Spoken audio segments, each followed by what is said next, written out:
আসসালামু আলাইকুম। Recipe by beauty চ্যানেলে আপনাদেরকে স্বাগত জানাই। আজকে আপনাদের সঙ্গে শেয়ার করব একটা রেসিপি। তো আজ আপনাদেরকে পেঁপে আর ডিম দিয়ে খুবই লোভনীয় একটা রেসিপি শেয়ার করব। এই রেসিপিটা খেতে ভীষণ ভীষণ সুন্দর হয়। আপনারা স্কিপ করবেন না, পুরো রেসিপিটা দেখে নেবেন। আশা করছি আপনাদেরকে এই রেসিপিটা অনেক বেশি ভালো লাগবে। চ্যানেলে নতুন হলে চ্যানেলটা সাবস্ক্রাইব করার অনুরোধ রইল। বেল বাটন অন করে রাখবেন পরবর্তী ভিডিও নোটিফিকেশান পাওয়ার জন্য। তো চলুন রেসিপিটা শুরু করি। এখানে দেখুন আমি একটা বড় সাইজের আলু কেটে নিয়েছি। তো এইভাবে আলুগুলো ডুমো ডুমো করে কেটে নিয়েছি। আর এখানে নিয়েছি একটা মিডিয়াম সাইজের পেঁপের অর্ধেকটা। তো ডুমো করে কেটে নিয়েছি পেঁপেগুলো। আর এখানে নিয়েছি 3টে ডিম। তো এখানে আমি আমার পরিমাণ মতো নিয়ে নিয়েছি, আপনারা কিন্তু আপনাদের পরিমাণ মতো নিয়ে নেবেন। আলু আর পেঁপেগুলো খুব ভালোভাবে ধুয়ে পরিষ্কার করে নিয়েছি। গ্যাস অন করে কড়াই দিয়ে দিলাম সর্ষের তেল। তেল মিডিয়াম গরম হয়ে গিয়েছে। এবার আমি একটা ডিম এখানে দিয়ে দিলাম। সামান্য একটু লবণ দিয়ে দিলাম। ডিমের এক পাশ ভাজা হয়ে গিয়েছে, এইভাবে উল্টে দিলাম। তো ডিমটা ভেজে নেব। দেখুন ডিম ভাজা হয়ে গিয়েছে। তো একইভাবে সব ডিমগুলো আমি ভেজে নিচ্ছি। এই রেসিপিটা খেতে খুবই সুন্দর হয়, অবশ্যই আপনারা স্কিপ করবেন না, পুরো রেসিপিটা দেখে নেবেন। যারা ভিডিওটি দেখছেন একটা লাইক দিয়ে ভিডিওটি কন্টিনিউ করবেন। আপনাদের একটা লাইক পরবর্তী ভিডিও বানাতে আমাকে অনেক উৎসাহ জাগায়। দেখুন সব ডিমগুলো আমি ভেজে প্লেটে তুলে নিয়েছি। কড়াই আবারও দিয়ে দিচ্ছি এখানে সর্ষের তেল। তা আবারও 2 টেবিল চামচ দিয়ে দিলাম সামান্য একটু হলুদের গুঁড়ো। এবার এখানে পেঁপে আর আলুগুলো দিয়ে দিলাম।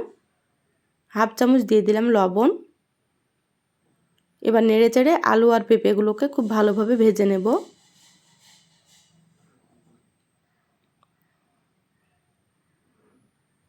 অনেকেই হয়তো পেঁপে খেতে পছন্দ করেন না, তো এইভাবে আপনারা রান্না করে খেতে পারেন, খেতে কিন্তু ভীষণ সুন্দর হয়। গ্যাসের আঁচ হাই হিটে রেখে আমি পেঁপেগুলো ভেজে নিলাম। এর থেকে বেশি ভাজবো না, এইভাবে ভেজে নেব। এবার আমি পেঁপেগুলোকে তেল ঝরিয়ে তুলে নিচ্ছি।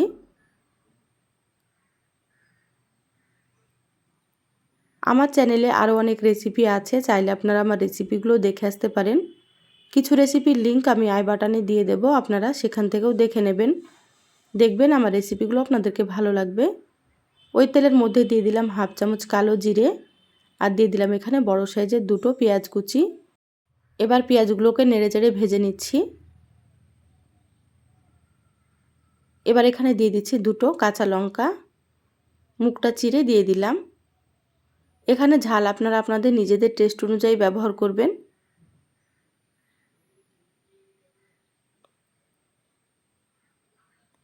দেখুন পেঁয়াজগুলো ভাজা হয়ে গিয়েছে। এবার আমি এখানে দিয়ে দিচ্ছি 1 চামচ আদা বাটা আর 1 চামচ রসুন বাটা। আদা রসুন ভেজে নেব কাঁচা গন্ধ চলে যাওয়া পর্যন্ত।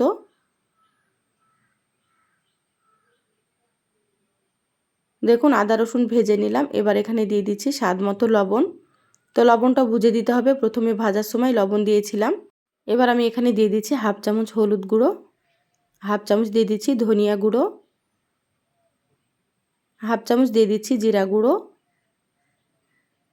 আর হাফ চামচ দিয়ে দিলাম লঙ্কার গুঁড়ো। ঝাল আপনারা আপনাদের নিজেদের টেস্ট অনুযায়ী দিয়ে দেবেন। আর হাফ চামচ দিয়ে দিলাম কাশ্মীরি রেড চিলি পাউডার। এটা আমি কালারের জন্য দিয়ে দিলাম, আপনারা চাইলে স্কিপ করতে পারেন। অল্প একটু পানি দিয়ে দিলাম। এবার নেড়েচেড়ে মশলাটা খুব ভালোভাবে কষিয়ে নেব, গ্যাসের আঁচ মিডিয়ামে রেখে। মশলাটা যত ভালোভাবে কষিয়ে নেবেন এই রেসিপিটা ততই বেশি খেতে ভালো লাগবে। তো একটু সময় নিয়ে আমি কষিয়ে নিচ্ছি।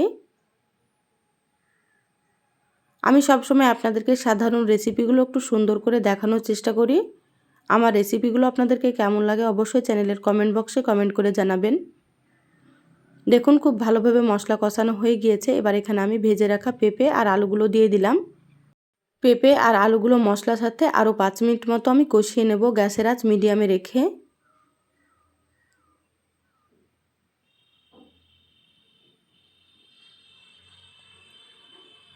যারা আমার চ্যানেলে নতুন এসেছেন, যদি রেসিপিটা আপনাদেরকে ভালো লাগে প্লিজ আমার চ্যানেলটা সাবস্ক্রাইব করে চ্যানেলের সাথেই থাকবেন। বেল বাটন অন করে রাখবেন, তাতে করে আমি যখনই ভিডিও আপলোড করব আপনারা সবার আগে নোটিফিকেশান পেয়ে যাবেন। আর যারা সাবস্ক্রাইব করে সাথেই আছেন তাদেরকে অসংখ্য ধন্যবাদ। দেখুন খুব ভালোভাবে কষিয়ে নিলাম। এবার এখানে আমি দিয়ে দিচ্ছি পানি। তো এখানে আমি 2 কাপ পরিমাণে পানি দিয়ে দিলাম। খুব বেশি ঝোল রাখবো না, সেজন্য আমি এরকমভাবে পানি দিয়ে দিলাম। আপনারা যদি একটু ঝোল পছন্দ করেন তাহলে পানির পরিমাণ একটু বাড়িয়ে দিতে পারেন। এবার ঢাকা দিয়ে রান্না করে নেব 10 থেকে 12 মিনিট। তো মাঝে মাঝে ঢাকা খুলে নাড়াচাড়া করে নিতে হবে। দেখুন মাঝে ঢাকা খুলে নিলাম।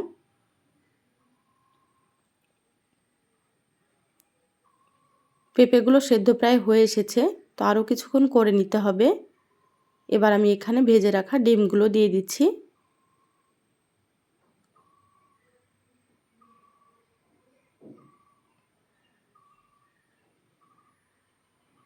দেখুন ডিমগুলো দিয়ে দিলাম। এবার আমি এখানে দিয়ে দিচ্ছি হাফ চামচ গরম মশলার গুঁড়ো। গরম মশলার গুঁড়ো দিলে এই রান্নাটার টেস্টটা কিন্তু আরও বেশি ভালো আছে।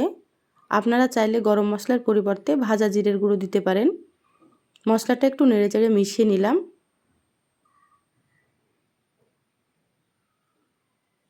আবারও ঢাকা দিয়ে দিলাম।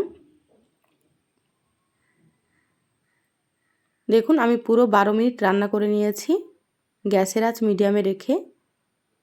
আর ঝোলটাও কিন্তু অনেকটাই কমে গিয়েছে, তো আমি এরকমই ঝোল রাখবো। আলু আর পেঁপে খুব সুন্দর সেদ্ধ হয়ে গিয়েছে। এবার আমি এখানে দিয়ে দিচ্ছি অল্প একটু ধনিয়া পাতা কুচি। তো যারা ধনিয়া পাতা পছন্দ করেন তারা এখানে দিয়ে দেবেন, আর যারা পছন্দ করেন না স্কিপ করতে পারেন। ধনিয়া পাতাটা একটু নেড়েচেড়ে মিশিয়ে নিচ্ছি। রান্না হয়ে গিয়েছে। এবার আমি গ্যাস বন্ধ করে দিলাম। ঢাকা দিয়ে 5 মিনিট রেখে দেব, তারপরে আপনাদেরকে আমি সার্ভ করে নিয়ে দেখাচ্ছি। দেখুন 5 মিনিট পর আমি প্লেটে তুলে নিয়েছি। আর কালারটা দেখুন কত সুন্দর হয়েছে। এই রেসিপিটা খেতে কিন্তু ভীষণ ভীষণ সুন্দর হয়। তো আপনারা এইভাবে পেঁপে একবার রান্না করে খেয়ে দেখবেন। যারা পেঁপে খেতে পছন্দ করে না তারাও কিন্তু এই পেঁপে রান্নাটা পছন্দ করবে। তো রেসিপিটা কেমন লাগলো অবশ্যই চ্যানেলের কমেন্ট বক্সে কমেন্ট করে জানাবেন। একটা লাইক দিয়ে যতটা সম্ভব শেয়ার করে দিবেন। সবাই ভালো থাকবেন, সুস্থ থাকবেন। ফিরে আসবো আবারও কোনো নতুন রেসিপি নিয়ে। ধন্যবাদ সবাইকে। আল্লাহ হাফেজ।